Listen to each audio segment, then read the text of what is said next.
Hi. Yesterday, I put a video from Fern in my saved playlists, and that video was regarding a hack that had been performed by one or more people that probably were from Europe but might have been from China. And it very nearly allowed for the introduction of a major bit of malware that would have affected companies and individuals around the world. I believe the title of the video is The Man Who Saved the Internet. Sorry for the banging around. They're doing some repairs in another apartment. So, I was watching another video on a different channel, which I sometimes like to watch, called Naomi Brockwell TV. And she was doing a video about most private password manager. And so that was interesting. I learned a few things. I learned I'm going to be switching password managers for one thing. But she made a comment, and this is something that I often hear from people who are discussing programs, especially when it's about security and privacy. There is this tendency to believe that open source software is better than closed source. And there are reasons for this, such as with open source, you can inspect it to make sure that it is not riddled with malware and isn't collecting and sending data off to wherever. You can't do that with closed source, but you can do it with open source. Because you can see the open source online at GitHub or wherever it is. You can then download it and look at it in person. So you know that when you compile it or run it, depending on what type of language it uses, you are run being the colloquial for execute. When you do that, you'll be able to evaluate it for any problems. And you'll know that there's no malware, as long as you're good enough at detecting malware, which is not an easy thing to do. It takes advanced understanding of programming languages as well as systems analysis. You got to really, really dig deep, because the really clever hackers will put in coding that is made to look safe. So, if I were a criminal, which I am not, and I had to decide whether to infiltrate and install malware in a reputable program, I would choose an open source one. Here's why. Let's start by looking at closed source programs, or CSPs. Closed source programs likely require that you have to be employed by the company doing the programming, or be able to maneuver around their cybersecurity team in order to plant the malware. A job means you'll have to forge an identity, somehow get through the hiring process, and then get into a trusted position that would allow you to change the programming. That means you need a birth certificate, fake ID and other government records, fake social media accounts that support your fake persona, an entire backstory and history devised, strong knowledge of any schools or businesses that you mentioned as having been at, and so on. In other words, you'd have to memorize an entire life history. And the older you are, the longer that history is going to be, or you're going to have to feign that you just don't remember certain things. That requires a lot of creativity, research, lying, and remembering both truth and lies and what you've already said. If you do not make up a character story, you're even more likely to be found out because you won't be consistent with your lies. This process can potentially take years unless you land the right job immediately. And then there are all the bits of proof that can help authorities find you, especially if you're on site. The alternative is to find a greedy, unethical employee already in the right spot and employ them to do the dirty work. That has risks too, especially if they have behaviors that will signal to people inside or outside of work, or they're careless, or they make enough mistakes, which could lead to their discovery, at which point you're likely going to be exposed as the boss. There's also the possibility that the person will try to cut you out of the project or rob you somehow of any profits. Criminals aren't generally that trustworthy, especially if you don't have deep bonds from years of friendship prior to the crimes. Especially that. But not always. Next, open source programs, or OSPs. Open source, on the other hand, makes it a lot easier.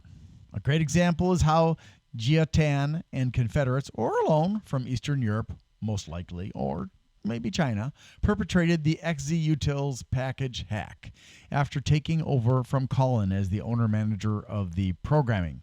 Ferner did a video about that, the channel Fern on YouTube. Here are the steps that I imagine that a criminal would probably use. 1. Remotely infiltrate the outer fringes of the team and build up trust by contributing positively. Social engineering through comments and suggestions. Number 2. Start to submit useful and valuable changes and additions to the code that actually get implemented. 3. Slowly gain the trust of everyone by continuing to be kind, helpful, friendly, and non-divisive. 4. Through alternate accounts or Confederates, create dissension by having them criticize the owner-manager for anything they do wrong, and suggesting that if they're not going to do a good job, they should appoint a replacement and step down. 5. Instead of agreeing with their statements, stand on the side of the owner-manager, gently criticize your alt accounts or friends, and up your support of the project and the leader. 6. The alts continue their assault until the leader finally decides to choose someone. They have to find someone who's really good at programming, works well with others, is very competent in analysis and finding errors and malware. And they will most likely choose you. 7. That's 7. Carefully craft malware that is obfuscated so that it looks innocuous. Submit it and approve it. Or do the submission through a Confederate so fingers will not be pointed at you. You can later claim that you did not know. The downside of this is that it may take much longer than if you already infiltrate a company as an employee, but the risk of capture is much lower if you're very good or state-sponsored. The case I mentioned above about XZ would have led to major breaches in many companies around the world and would have caused massive losses for businesses and individuals until detected and removed. And who knows how long that would have taken and how many other pieces of malware would have been introduced during the time of the infection. So you play whack-a-mole, get rid of one infection, another one pops up. Get rid of it, another one. Not good. So the malware was so well hidden that it evaded detection during the analysis and search for malware and bugs and exploits, which is a difficult thing to do, and was implemented in important software by many companies. Fortunately, an early adopter noticed strange behavior that didn't make any sense unless there was malware, analyzed, found it, and reported it to the public, after which the malware was swiftly removed. Yay! We were safe. Thank you. And finally, let's think about security audit reports. Revealing security audits reveals flaws, and thus is only a good idea if those flaws are already fully patched, and as long as there isn't other data in the reports that would suggest avenues of attack for criminals to exploit. If the company can't or won't fix the problems, hiding the report decreases the chance of detection by remote hackers.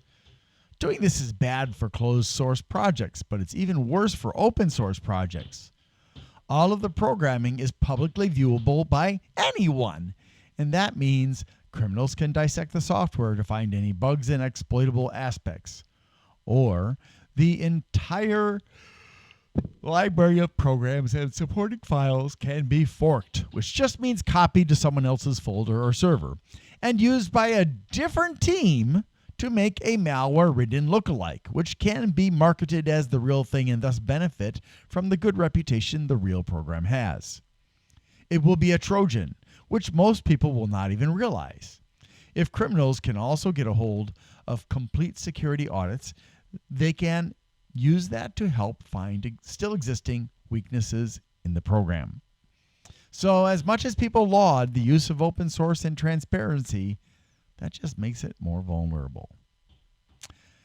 In conclusion, while it's true that you can't see what's happening with closed source software and it might be malware in disguise, legitimate software is safer when it's closed source.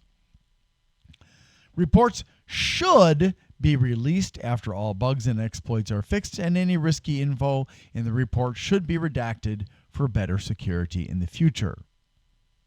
If you're doing open source, you are going to be attacked more often by hackers trying to slip things in and hackers looking for weaknesses that they can exploit in the wild.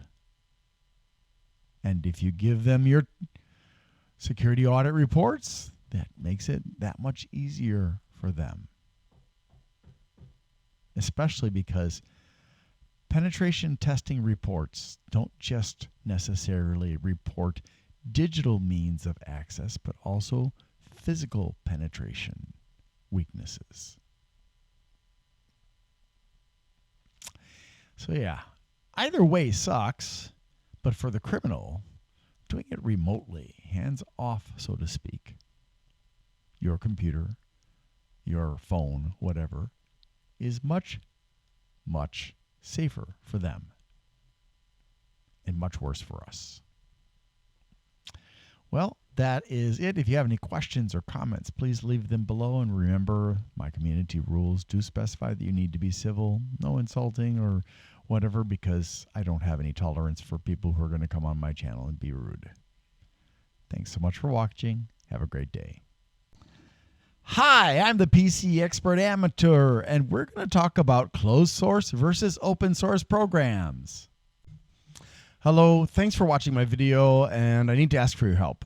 So my financial situation has become very uncertain with my employer and also with the workers' comp case I have from an injury I had at work last year in 2023, for which I'm currently suing the workers' comp company. I really don't know what's going to happen in the next few months, but if you can find it within your ability without screwing yourself up to help me out, you have two options. One of those is to just go to my channel, Glenn's Fast Reviews, and make a one-time donation there. Or if you would want to do a repeating donation, a monthly donation, you can go to patreon.com slash GLENNMII.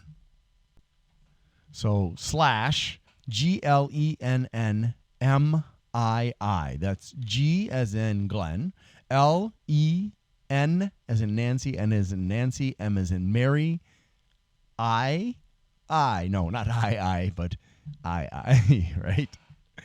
And there are various choices for you to sign up for.